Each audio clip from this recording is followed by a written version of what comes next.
వక్రతుండ మహాకాయ సూర్యకోటి సమప్రభ నిర్విఘ్నం కురుమే దేవా సర్వకార్యేషు సర్వదా శుక్లాం భరదనం విష్ణుం శశివర్ణం చతుర్భుజం ప్రసన్నవదనం ధ్యాయే సర్వవిఘ్నోపశాంతహే అగజానన పద్మార్కం గజానన మహర్నిశం అనేకదంతం భక్తానాం ఏకదంతం ఉపాస్మహే అని చెప్పేసి మొట్టమొదటగా ఏ పూజ చేసినా కానీ హిందూ సాంప్రదాయం ప్రకారం ఏ పూజ చేసినా కానీ ఏ వ్రతం ఆచరించినా కానీ శుభకార్యాలన్నిటికీ కూడా విఘ్ననాథుని పూజతోటే ప్రారంభిస్తారు. కారణం ఏంది అంటే విఘ్ననాథుడు మొత్తం కూడా ఈ ఘనాధ్యక్ష అని చెప్పేసి అంటారు కదా, ఈ గణనాథుడు అన్నిటికీ అధిపతిగా ఉంటాడు. కాబట్టి ముందుగా ఏది వినాయకునికి పూజ చేసి ఆ తర్వాతనే అంటే మిగతా పూజా కార్యక్రమాలకు వెళ్ళాలని చెప్పి చెప్తూ ఉంటారు. అయితే అసలు యాక్చువల్గా పూర్వం అంటే అక్కడ మహాభారత కాలంలో ధర్మరాజు తర్వాత అంటే తన మాయాజూదం చేత మాయాజూదం ఆడి తర్వాత అందులో భార్యను తర్వాత అక్కడ ఉన్నటువంటి అన్నిటిని కోల్పోయి మొత్తం కూడా సర్వస్వం కోల్పోయి రాజ్యాన్ని కూడా కోల్పోయి ఆ తర్వాత వనవాసానికి వస్తాడు. వనవాసానికి వచ్చిన తర్వాత అక్కడ శౌనక మహామునులందరూ కూడా అక్కడ పూజ చేసుకుంటా అంటే అక్కడ ఉంటారు.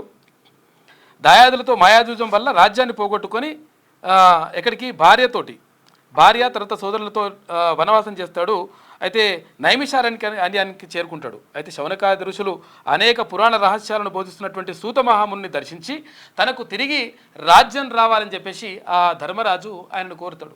అయితే అక్కడ సూత మహర్షి ఏం చెప్తాడంటే దీనికి ఒకవేళ అంటే నువ్వు వినాయక వ్రతం ఆచరించినట్లయితే వినాయక వ్రత కథ విన్నా లేదంటే వ్రతం ఆచరించినా కానీ నువ్వు పోగొట్టుకున్నటువంటి రాజ్యం కానీ తర్వాత ఇవన్నీ కూడా మొత్తం కూడా లభిస్తాయి అని చెప్తాడు అనమాట. చెప్పిన తర్వాత అప్పుడు వినాయక వ్రతాన్ని చేసి ఆ తర్వాత అంటే ఇప్పుడు ఏవైతే ఉంటాయో పాయసం తర్వాత నెయ్యి తర్వాత ఇవన్నీ కూడా అంటే ఏవైతే ఉంటాయో ఆ పిండి వంటలు అవన్నీ కూడా తీసుకొచ్చేసి వినాయక వ్రతాన్ని ఆచరించి వినాయకునికి పూజ చేసిన తర్వాత అప్పుడు మళ్ళీ అతని రాజ్యాన్ని పొందుతాడు అనేటువంటిది ఒకటి మహాభారతంలో కథ ఉంది. అయితే ఇక్కడ ఇదంతా జరుగుతూ ఉంటుంది. తర్వాత శివునికి సంబంధించి మరొక కథ ఉన్నది. అంటే శివుడికి ఏమవుతుందంటే ఒక రాక్షసుడు మొత్తం కూడా అంటే పూజలు చేస్తూ ఉంటాడు. పూజలు చేస్తూ అని ఏమంటాడంటే శివుణ్ణే ఏమంటాడంటే శివుడే నువ్వు నా దగ్గరికి రావాలి, సకల శుభాలు ఒనగిరే వినాయక వ్రతం వర్తించాలని చెప్పి ఇందాక చెప్పుకున్నాం కదా. అయితే విఘ్నేశ్వరోత్పత్తి చంద్రదర్శన దోష కారణం శాపమోక్షం గురించి ఆ మహాముని ఇలా చెప్పసాగాను. ఇక గజాసురుడు అనేటువంటి రాక్షసుడు తన తపస్సు చేసి పరమేశ్వరుని మెప్పించి తనను ఎవరూ వధించకూడదని శక్తిని ప్రసాదించమని కోరుతాడు. అయితే ఆపై శివుడు తన ఉదరమునందే నివసించాలని కోరడంతో అందుకు శివుడు అతని కుక్షి యందు బందీ అయినాడు. దీంతో అతడు అజేయుడైనడు. మొత్తం కూడా ఎక్కడ కూడా నాకు చావు లేదని చెప్పేసి అనుకుంటాడు. అప్పుడు అంటే పార్వతీదేవి బాగా బాధపడుతుంది. అయ్యో ఎట్లయిపోయా మొత్తం కూడా లోపలికి వెళ్ళిపోయాడు శివుడు ఎట్లా అని చెప్పేసి అప్పుడు శ్రీ మహావిష్ణువు దగ్గరికి వెళ్తుంది. అయ్యా ఎట్లనే వేసి శివుడిని రక్షించాలి, తర్వాత అక్కడ రాక్షసుని యొక్క ఉదరంలోకి వెళ్ళిపోయాడు ఎట్లా తీసుకురావాలని చెప్పేసి అప్పుడు అడిగితే అప్పుడు శ్రీ మహావిష్ణువు గంగిరెద్దు రూపంలో వచ్చేసి అంటే నందీశ్వరుని రూపంలో గంగిరెద్దు రూపంలో వచ్చేసి అక్కడ ఏది ఆ రాక్షసునితో మాట్లాడి తర్వాత యుద్ధం చేస్తాడు. యుద్ధంలో గెలుపొందిన తర్వాత నేను అంటే ఏది అడిగితే అది ఇవ్వాలని చెప్పేసి ఆ రాక్షసుని అడిగితే అప్పుడు నీ లోపల ఉన్నటువంటి శివుణ్ణి నాకు ఇవ్వు అని చెప్పేసి అప్పుడు శ్రీ మహావిష్ణువు అడుగుతాడు. అప్పుడు అర్థమైపోతుంది రాక్షసునికి అంటే నాకు మూడిన కాలం దగ్గరికి వచ్చింది అని చెప్పేసి అనుకొని సరే అని చెప్పేసి లోపల ఉన్నటువంటి శివుణ్ణి పిలిచి అప్పుడు ఆ శివుణ్ణి తీసుకొచ్చేసి మహావిష్ణువుకి ఇచ్చేసిన తర్వాత ఇది ఇట్లా జరుగుతూ ఉంటే అప్పుడు పార్వతీదేవి అక్కడ ఇంటికి వెళ్ళేసి అక్కడ కైలాసం దగ్గర ఉన్నటువంటి ఇంటికి వెళ్ళి ఆమె స్నానం ఆచరించడానికి స్టార్ట్ చేసుకుంటుంది. ఇక స్నానం చేయడానికి వెళ్తూ ఉంటే ఆమె ఆ పిండి ఉంటుంది కదా, ఆ పిండితోటి ఏదైతే పిండి ఉంటుందో ఆ పిండితోటి ఒక చిన్న విగ్రహాన్ని బాలుని రూపాన్ని తయారు చేస్తుంది. ప్రతిమను తయారు చేసి అక్కడ పెడతాను అనమాట. పెట్టేసిన తర్వాత శివుని అంటే మొక్కి తర్వాత ఆయనని ప్రార్థించి దానికి ఒక ప్రాణప్రతిష్ఠ చేస్తుంది శివుని అనుగ్రహంతో. ప్రాణప్రతిష్ఠ చేసిన తర్వాత లోపలికి వెళ్ళి స్నానం చేస్తూ ఉంటే శివునికి ఈ విషయం తెలియదు. ఆ తర్వాత అప్పుడు శివుడు వస్తాడు. ఈమె లోపలికి వెళ్ళి స్నానం చేస్తూ ఉంటుంది పార్వతీదేవి. తర్వాత శివుడు వచ్చేసిన తర్వాత ఎవర్రా నువ్వు బాబు అంటే నువ్వు ఎవడరా అని చెప్పేసి ఇట్లా అంటుంటాడు అనమాట బయటనోడు. అయితే ఈయనెవరో తెలియదు, అంటే శివుడు ఎవరో ఆయనకు తెలియదు, తర్వాత అక్కడ ఉన్న వాళ్ళు ఎవరో ఈయనకు తెలియదు. దీంతో అక్కడ ఇద్దరి మధ్య మాటలు ఇట్లా అంటే ఒకరికొకరు తిట్టుకోవడం, తర్వాత ఒకరికొకరు మాటలు గట్టిగా అనుకోవడం ఇది అవుతుంది. అయిన తర్వాత నువ్వు ఓడరాబాయ్ అని చెప్పేసి తన త్రిశూలంతో శివుడు ఏం చేస్తాడు, ఆ బాలునికి అది తలను ఖండించేస్తాడు. ఖండించేసిన తర్వాత అప్పుడు బయటకు అంటే ఈ సౌండ్ వస్తుంది, అంటే ఈ చప్పుడు వస్తుంది, అరుపులు విన్న పార్వతీదేవి లోపల నుంచి బయటకు వస్తుంది. బయటకు వచ్చేసి ఏమైందంటే ఇట్లా తలకాయ తీసేసి పోరాడు ఇట్లున్నాడంటే, అరే అట్లా కాదు నాయన, అట్లా కాదు శివ, నువ్వు అతడు నీ ప్రాణప్రతిష్ఠ చేసిన నేను పిండి విగ్రహాన్ని ప్రతిమ చేసి ఆ తర్వాత నీ ద్వారానే ప్రాణప్రతిష్ఠ చేసిన అని చెప్తుంది.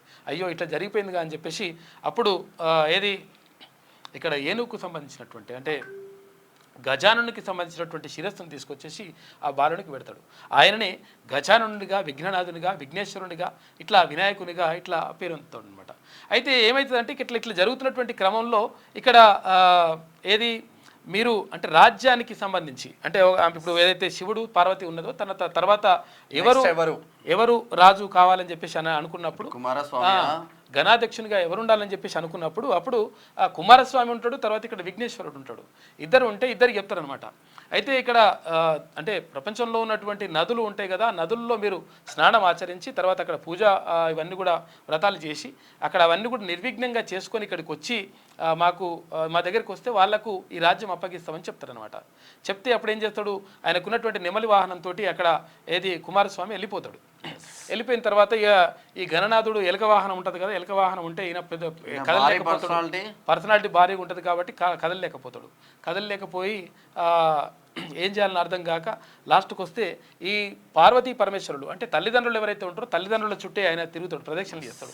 3 సార్లు ప్రదక్షిణ చేస్తే ఎక్కడ కుమారస్వామి పోయి స్నానం చేస్తే అక్కడ విఘ్ననాథుడు అప్పటికే పూజ చేసినట్టుగా అప్పటికే ఇదంతా జరిగిపోయినట్టుగా కనిపిస్తుంటుంది అనమాట. అంటే తల్లిదండ్రులను పూజించడం, తర్వాత పార్వతీ పరమేశ్వరుని పూజించడం ద్వారా అంటే వాళ్ళ 3 రౌండ్లు తిరగడం ద్వారా మొత్తం ప్రపంచాన్ని చుట్టేసినంత అది వస్తుంది. వచ్చిన తర్వాత అప్పుడు ఎవరికి ఇవ్వాలి రాజ్యం అనుకున్నప్పుడు అప్పుడు గణనాథునికే ఇస్తామని చెప్పేసి వాళ్ళు అనుకుంటారు. అయితే ఇలా జరుగుతున్నటువంటి క్రమంలో ఒక రోజు ఎవరు వినాయకుడు మొత్తం కూడా ఉండ్రాళ్ళు, తర్వాత పాయసము, తర్వాత ఇవన్నీ కూడా మొత్తం భారీగా ఆరగించేసి తిని ఇట్లా వచ్చేస్తుంటాడు అనమాట. వచ్చేస్తుంటే అక్కడ పైన ఉన్నటువంటి చంద్రుడు అది చూసి అంటే ఇది చూసి వినాయకుడికి ఇట్లా అయిందని చూసి హేళన చేసి నవ్వుతే ఈ వినాయకునికి అట్లా ఆపుకోలేక పుట్ట పగిలిపోతాడు అనమాట. పుట్ట పగిలిపోతే అప్పుడు పార్వతీదేవికి బాగా కోపం వస్తుంది. కోపం వచ్చిన తర్వాత అరే ఏంద్రా బాబు ఇట్లా చేసినావు అని చెప్పేసి ఆమె శాపం పెడుతుంది. చంద్రుడిని ఎవరైతే చూస్తారో ఆ చంద్రుడు చూసిన వాళ్ళకు నీలాప నిందలతోటి వాళ్ళు కష్టాల పాలు అవుగాక అని చెప్పేసి ఆమె శాపం పెడుతుంది. ఇప్పటికీ కూడా గర్భిణీ స్త్రీలు ఉన్నప్పుడు చూడరు.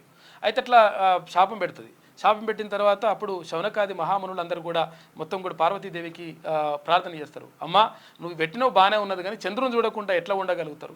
భూమి మీద కానీ ఇప్పుడు 3 లోకాల్లో కానీ చంద్రుని చూడకుండా ఉండడం సాధ్యం కాదమ్మా, మరి ఎట్లా పరిస్థితి అని చెప్పేసి అందరూ కూడా ఆమెను వేడుకుంటే ఆమె ఏం చేస్తుందంటే అప్పుడు నేను పెట్టినటువంటి శాపం ఎట్లకైనా అది వెనక తీసుకోవడం కుదరదు. కాకపోతే ఏంటంటే ఎప్పుడైతే వినాయకుడిని ఎప్పుడైతే చూసి పగలబడి నవ్విండో ఆ రోజుకు సంబంధించి ఆ రోజు ఎవరైతే ఆ చంద్రుడిని ప్రతిబింబాన్ని చూస్తారో చంద్రుని చూసిన వాళ్ళకు నీలాప నిందలు వస్తాయని చెప్పేసి ఆమె ఆ శాపము ఒక రోజుకు పరిమితం చేస్తుంది. పరిమితం చేసిన తర్వాత ఒక రోజు ఏమవుతుందంటే ఇక్కడ మహాభారతం కాలం జరుగుతూ ఉంటే అప్పుడు శ్రీకృష్ణుడు ఒక రోజు ఆయనకు పాలంటే బాగా ఇష్టం కదా, ఎందుకంటే వెన్న పాలు ఇవన్నీ కూడా చిన్నప్పటి నుంచి ఇష్టం కాబట్టి ఒకరోజు పాలు వెండుతూ ఉంటే అక్కడ ఉన్న ఏదైతే అది ఉంటుందో అది ఉంటుంది కదా పాలకున్నటువంటి పాత్ర ఉంటుంది కదా, ఆ పాత్రలో పాలు వెండుతూ ఉంటే ఆ పాలల్లో చంద్రుడి ప్రతిబింబం కనిపిస్తుంది. కనిపించడంతో నీలాప నిందలు ఎదురుతాయి అనేటువంటి విషయం తెలిసిపోతుంది. ఎట్లా నీలాప నిందలు ఎదురుతాయి అని చెప్పేసి కొన్ని రోజులు అనుకున్న తర్వాత అయితేలే కావులే అని చెప్పేసి అనుకున్న తర్వాత కొన్ని రోజులు గడిచినాక ఒకసారి సత్రాజిత్తుడు అనేటువంటి ఒక రాజు ఉంటాడు. ఆ సత్రాజిత్తుడు అనేటువంటి రాక్షస రాజు ఉంటాడు. ఆయన దగ్గరికి వెళ్తాడు. వెళ్ళి ఆయనకి నాకు మంచి ఫ్రెండ్షిప్ ఉంటుంది అనమాట. వెళ్ళి అక్కడ సత్రాజిత్తుడు ఏమైతుందంటే అంతకుముందే శమంతకం అనేటువంటి మణిని సాధిస్తాడు. దాంతో 100 కిలోల బంగారం మొత్తం ఏదంటే అది వస్తుంటుంది అనమాట. అయితే ఆ శమంతకం అనేటువంటి దాన్ని తీసుకొచ్చి సత్రాజిత్తుడు దగ్గర పెట్టుకుంటే ఈ సత్రాజిత్తుడి దగ్గర ఈ శ్రీకృష్ణుడు అడుగుతాడు, అరే ఆ మణిని నాకు ఇయ్యరాదని చెప్పేసి అడుగుతాడు. అడిగితే నేను ఇవ్వను నీకు అని చెప్పేసి సత్రాజిత్తుడు చెప్పేస్తాడు. చెప్పేసిన తర్వాత ఇక సరే అని చెప్పేసి ఈయన వెనకకి వెళ్ళేసి వస్తాడు. వెళ్ళేసి వచ్చిన తర్వాత శమంతక మణి ఏదైతే ఉందో సత్రాజిత్తు దగ్గర ఉంటుందో ఆ మణిని తీసుకొని వాళ్ళ తమ్ముడు తీసుకొని వాడు అడవికి పోతాడు. అడవికి పోయిన తర్వాత ఏమవుతుందంటే అడవికి పోయిన తర్వాత అక్కడ ఒక సింహము సత్రాజిత్తుని తమ్ముని మీద దాడి చేసి ఆ శమంతక మణిని ఎత్తుకొని పోతే ఇక సత్రాజిత్తుడు ఆయన తమ్ముడు చనిపోతాడు. చనిపోయిన తర్వాత అక్కడ అడవిలోనే పడిపోయిన తర్వాత ఆ మణిని ఎత్తుకొని పోయిన తర్వాత ఏమవుతుంది, దాన్ని జాంబవంతుడు చూస్తాడు. జాంబవంతుడు చూసి ఆ సింహాన్ని చంపేసి ఆ తర్వాత మణిని తీసుకొచ్చేసి అక్కడ ఎవరైతే ఆయన కూతురు ఉంటుందో జాంబవతి ఉంటుందో ఆ జాంబవతి దగ్గర పెడతాడు. ఎక్కడ గుహల జాంబవతి దగ్గర పెడతాడు. పెట్టిన తర్వాత ఇదంతా మొత్తం కూడా ఇది శమంతక మణికి సంబంధించి ఇట్లా విషయం వచ్చినప్పుడు ఈయన అడుగుతాడు అనమాట. అంటే సత్రాజిత్తుడు అంటాడు, నా తమ్ముడిని నేను శమంతక మణి ఇయ్యలేదు కాబట్టి నా తమ్ముని దగ్గర శమంతక మణి ఉంటే దాన్ని తీసుకోవడానికి నా తమ్ముని చంపేసినావు నువ్వే అని చెప్పేసి ఆరోపిస్తాడు సత్రాజిత్తుడు. అయితే అప్పుడు చాలా బాధ అనిపిస్తుంది శ్రీకృష్ణునికి. అరే నేను అనవసరంగా నేను ఏం చేయలేదని, నేను అసలు దానికి నాకు సంబంధం లేదు కదా, అయినా కానీ చెప్పేసి నా మీద నీలాప నిందలు వస్తున్నాయని చెప్పేసి చాలా బాధపడతాడు శ్రీకృష్ణుడు. బాధపడ్డ తర్వాత అక్కడ నుంచి ఇట్లా మెల్లగా అడవికి వెతుకుంటూ వెళ్తే అక్కడ సత్రాజిత్తుని శవం ఒక దగ్గర కనిపించిన తర్వాత పక్కనే ఇక సింహం అడుగులు కూడా కనిపిస్తాయి. ఈ సింహం అడుగులు చూసుకుంటూ వెళ్తాడు. చూసేసరికి సింహం కూడా చనిపోయి ఉంటుంది అక్కడ. ఆ తర్వాత దాని నుంచి కొంచెం ముందుకు వెళ్తే అక్కడ గుహ కనిపిస్తుంది. ఆ గుహలో శమంతక మణి ఉంటుంది. అది జాంబవతి దగ్గర ఉంటుంది. పోయి ఆ గుహలోకి వెళ్ళి శ్రీకృష్ణుడు జాంబవతి దగ్గర ఉన్నటువంటి ఆ మణిని తీసుకునేటువంటి ప్రయత్నం చేస్తాడు. అప్పుడు జాంబవంతుడు వస్తాడు. జాంబవంతుడు వచ్చి ఏమ్రా నాయన అట్లని చెప్పేసి జాంబవంతునికి తర్వాత శ్రీకృష్ణుడికి మధ్య ఒక రకమైన యుద్ధం జరిగితే ఆ యుద్ధంలో జాంబవంతుడిని ఓడిస్తాడు శ్రీకృష్ణుడు. ఆ తర్వాత శమంతక మణిని తీసుకుంటాడు. అప్పుడు ఆ శమంతక మణితో పాటు తన కూతురును కూడా ఇచ్చి నేను పెళ్లి చేస్తా అని చెప్పేసి తన కూతురును కూడా జాంబవతిని కూడా ఇచ్చేస్తాడు. జాంబవంతుడు ఇచ్చేసి పెళ్లి చేసేసి పంపిస్తాడనమాట. పంపించిన తర్వాత అప్పుడు ఆ శమంతకమణిని తీసుకొచ్చేసి సత్రాజిత్తునికి ఇచ్చేస్తాడు శ్రీకృష్ణుడు.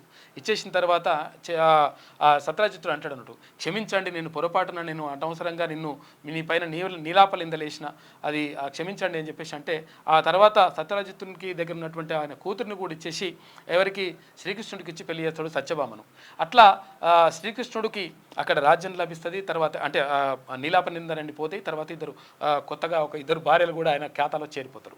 అయితే ఇట్లా ఈ కథ అంటే దీనికి సంబంధించి అంటే ఎవరైతే వినాయక చవితి రోజు ఏదైతే చంద్రుణ్ణి చూడకూడదో ఒకవేళ చంద్రుణ్ణి చూసినట్లయితే చంద్రుని చూస్తే నీలాపనిందలు ఎదుర్కొంటారు. కాబట్టి ఆ నీలాపనిందలు ఎదుర్కొన్నటువంటి వాళ్ళు ఎవరైతే ఉంటారో నీలాపనిందలు ఎదుర్కోకుండా ఉండాలంటే ఈ శ్రీకృష్ణునికి సంబంధించినటువంటి శమంతకమని కథను వింటే విన్నవారికి కానీ చూసిన వారికి కానీ తర్వాత అది చెప్పిన వారికి కానీ ఈ నీలాపనిందలు ఏవి కూడా రావు అని చెప్పేసి పార్వతీదేవి తర్వాత అప్పుడు ఉన్నటువంటి శౌనకారి మహామునులందరూ కూడా చెప్తారు. కాబట్టి ఇది ఈ కథ వినడం ద్వారా వినాయకకి సంబంధించినటువంటి కథ వినడం ద్వారా నీలాపనిందలు ఏవి రాకుండా ఉంటాయని చెప్పేసి నిర్విఘ్నంగా మనం చేస్తున్నటువంటి పనులన్నీ కూడా కొనసాగుతాయి. తర్వాత ఏ ఆపదలు తర్వాత ఆటంకాలు రాకుండా అన్ని మంచిగా జరుగుతాయి అని చెప్పేసి చెప్తా ఉంటారు. దానికి తోడుగా నార్మల్ గా గ్రహణాలు వస్తా ఉంటాయి.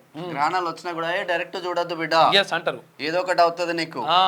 దానికి లింక్అప్ గా చేస్తా ఉంటాయి. గ్రహాలు వాటర్ లో చూడడము, మీరు అన్నట్టు పాలల్లో చూడడం, ఇట్లా చూస్తా ఉంటారు. గ్లాసెస్ పెట్టి చూడడం ఇట్లా చూస్తారు. ఇది ఇట్లా ఉంటే నార్మల్ గా వినాయకుడికే ఎందుకు మొదటి పూజ చేయాలి? చాలా మంది క్వశ్చన్. అంతే ఇంతమంది దేవాది దేవతలు ఉన్న తర్వాత కూడా వినాయకుడికి ఎందుకు మొదటి పూజ చేయాలంటే నార్మల్గా దేవతలందరూ కలిసిన రోజు బ్రహ్మదేవుడి ఆధ్వర్యంలో మీరందరూ మీ వాహనాలలో వెళ్ళండి, భూలోకం నుంచి కిందికి రండి. కిందికి వచ్చి ఎవరైతే ఎక్కువగా సేవలు చేస్తారో ఎవరైతే మంచిగా ఉంటారో దాన్ని బట్టి మీరు వెళ్ళండి అంటే ఎవరి వాహనాల్లో వాళ్ళు బిజీ అయిపోయి వెళ్ళిపోతా ఉంటారు. మరి వినాయకుడికి ఉన్నది ఎలుక వాహనం. ఈయన భారీ పర్సనాలిటీ. ఎలుక వాహనంతో ఏడబోతారు. ఈయన అందరూ వెళ్ళిపోయిన తర్వాత అందరు ఎటోలాట వెళ్ళిపోయిన తర్వాత వినాయకుడు ఏం చేస్తాడు? ఇందాక మీరు చెప్పిన స్టోరీని. ఈ వినాయకుడు ఏం చేస్తాడు? తల్లిదండ్రుల దగ్గరికి పోతారు. భూలోకంలో పైలోకంలో తల్లిదండ్రుల దగ్గరికి కైలాసానికి వెళ్ళి తల్లిదండ్రుల దగ్గరికి వెళ్ళి తల్లిదండ్రులకు నమస్కారం, శాస్త్రంగా నమస్కారం 3 రౌండ్లు వేసుకొని ఇక నేను బయలుదేరుతున్నా అంటే ఇది గమనించిన బ్రహ్మదేవుడు తల్లిదండ్రులకు మొదటి ఒక పూజ చేస్తావు నువ్వు, ఫస్ట్ మనకు ఆది తల్లిదండ్రులే పురుషుడైనటువంటి శివునికి తర్వాత పార్వతీదేవికి నువ్వు పూజ చేసినావు కాబట్టి మనసు అప్పుడు వాళ్ళు అంటే ఒక వరాన్ని ఇస్తారు నీకే, అంటే ఈ ఘనాధ్యక్షునికి అయినటువంటి ఒక భూలోకంలో మొత్తం నువ్వే మొదటి పూజలు అందుకుంది కాక అని చెప్పేసి అప్పుడు వరం ఇస్తారు. కాబట్టి ఎవరు ఏ పూజ చేసినా కానీ శుక్లాంబరధరం విష్ణుం శశివర్ణం చతుర్భుజం ప్రసన్నవదనం ఛాయ సర్వ విఘ్నోపశాంతహే అగజానన పద్మార్కం గజాన్న మహర్షం అనేకతంతం భక్తానం ఏకతంతం పాస్మహే అని చెప్పేసి ఆ శ్లోకం చదివిన తర్వాతనే ఎవరైనా కానీ పూజా కార్యక్రమాలన్నీ కూడా స్టార్ట్ చేస్తుంటారు, ప్రారంభిస్తుంటారు. కాబట్టి గణనాథునికి సంబంధించినటువంటి ఏదైతే చంద్రుడిని అంటే చవితి రోజు, వినాయక చవితి రోజు చంద్రుని చూసినటువంటి వాళ్ళకు నీలాపనిందలు కలగకూడదు అంటే ఈ కథను విన్న వాళ్లకు ఆ నీలాపనిందలు కలగవు అని చెప్పేసి పురాణాలు చెప్తా ఉన్నాయి. కాబట్టి దానికి సంబంధించి ఈ కథను అది చెప్తా ఉంటారు. నార్మల్ గా వినాయకుడికి ఎందుకు నవరాత్రులు చేస్తా ఉన్నారు అంటే ఇది మన స్వతంత్రం వచ్చినప్పటి నుంచి మనల్ని స్వాతంత్రం రాకపూర్వం, స్వాతంత్రం రాకమంటే ముందు ఏమైతుందంటే యాక్చువల్గా బ్రిటిష్ వాళ్ళ పరిపాలన కొనసాగుతుంటే ఈ వినాయక చవితి ఉత్సవాలు ఎందుకు చేస్తారంటే గణపతి ఉత్సవాలు, గణేష్ ఉత్సవాలు ఎందుకు చేస్తారు అంటే బ్రిటిష్ కాలంలో బ్రిటిష్ల వాళ్ళు పాలిస్తున్నటువంటి సమయంలో ఏమవుతుందంటే ఎవరు అంటే ఇద్దరు కలిసి మాట్లాడుకోవద్దు, తర్వాత నలుగురు కలిసి ఒక దగ్గర కూడొద్దు, తర్వాత 144 సెక్షన్ లాగా అప్పుడు ఒక విధించేటోళ్ళు అనమాట. దాంతో ఇప్పుడు నలుగురు కలవద్దు అంటే మరి ఎట్లా అని చెప్పేసి అప్పుడు బాల గంగాధర్ తిలక్ ఆలోచించేసి ముంబైలో ఇప్పుడు ఉన్నటువంటి అప్పుడు ముంబైలో ఒక కార్యక్రమం పెడతాడు. అదే గణపతి నవరాత్రి ఉత్సవాలని పెడతాడు. పెట్టేస్తే అప్పుడు ఏమవుతుందంటే ఒకరికొకరు మాట్లాడుకోవడం అనేటువంటి రూల్స్ అండ్ రెగ్యులేషన్స్ ఉండేవి అప్పుడు. ఎందుకంటే పూజ కాబట్టి అందరూ వచ్చేస్తారు, అందరి దగ్గర వచ్చేసి గుమిగూడతారు, గణపతికి పూజ చేసుకుంటారు. ఈ నవరాత్రి ఉత్సవాలు చేసుకోవడంతో పాటు స్వాతంత్రానికి సంబంధించినటువంటి అంశాలపైన వాళ్ళు చర్చించుకుంటారు. చర్చించుకొని స్వాతంత్రోద్యమాన్ని ముందుకు తీసుకెళ్లడానికి ఈ నవరాత్రి ఉత్సవాలు అనేటువంటివి ముంబైలో ప్రారంభమైనవి.